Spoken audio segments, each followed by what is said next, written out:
Hi, I'm Trenchard-Smith and this is Trailers from Hell. President Kennedy listed Ian Fleming's From Russia with Love as number 9 in his top 10 favorite books. He screened the movie at the White House the night before his fateful trip to Dallas. Given the success of Dr. No, the budget of the second Bond movie was doubled to $2 million, again to be directed by Terence Young. Yet nothing went smoothly. Young faced a series of production calamities as the world premiere date got ever closer. For instance, the helicopter in which he was scouting locations for the speedboat chase crashed into a Scottish lake, trapping him underwater. Everyone survived, but Young was back on the set shooting within an hour. Comes of being a World War II tank commander. There was a lot of Bond in Terence Young. He had the determination and flexibility to duck and weave around all the problems and delivered what many believe, myself included, is the best of the Bonds. A vodka martini cocktail of Cold War thriller set pieces, Ian Fleming's snobbery, and Terence Young's wry sense of humour, shaken, not stirred, of course.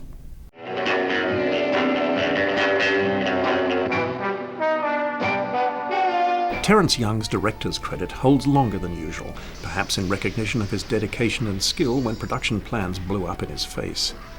Already behind schedule, Young spent several extra days on this fight between Connery and actor-novelist Robert Shaw, once considered to play Bond. The producers were concerned it was too violent, but Young understood the taste of the Bond audience and made it one of the iconic movie fights of the 60s. The battle in the Gypsy camp was staged on the Pinewood backlot, when originally it was to be shot, like most of the movie, on location in Istanbul, Turkey. But during the Turkish shoot, key supporting actor PEDRO announced he had terminal cancer. He begged to complete his part rather than be recast. Terence Young agreed. The production then crammed all of Armendariz's remaining scenes into the next 3 weeks. Rejecting painkillers while working, his courage and professionalism earned everyone's admiration. The sequence in which a Bond double is garroted was originally to play a few scenes in, but editor Peter Hunt switched it to kickstart the movie, and the device of a pre-credit action scene became a Bond signature ever since.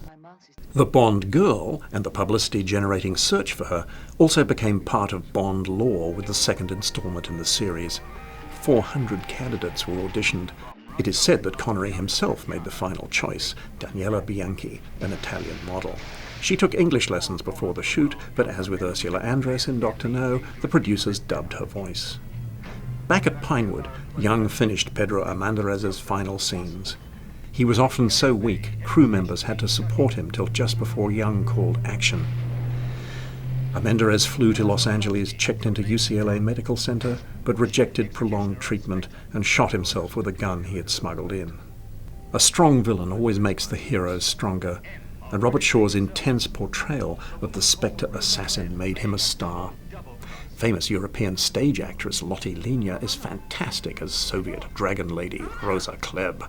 Her strong lesbian undertones somehow escaped the British censor's notice.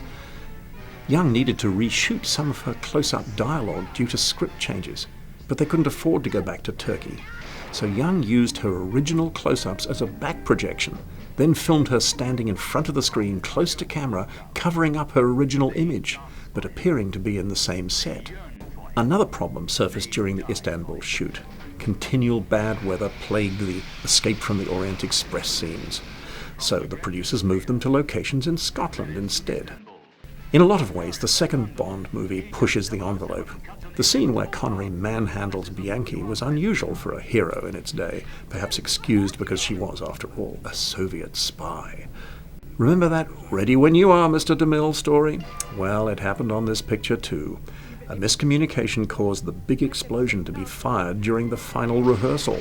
The pyrotechnics crew had to scramble to get replacement fuel up from London to the Scottish Highlands by the next morning, their last day of shooting.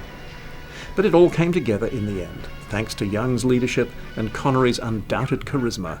From Russia with Love took a worldwide gross of $78 million, which secured the future of the most successful franchise in movie history.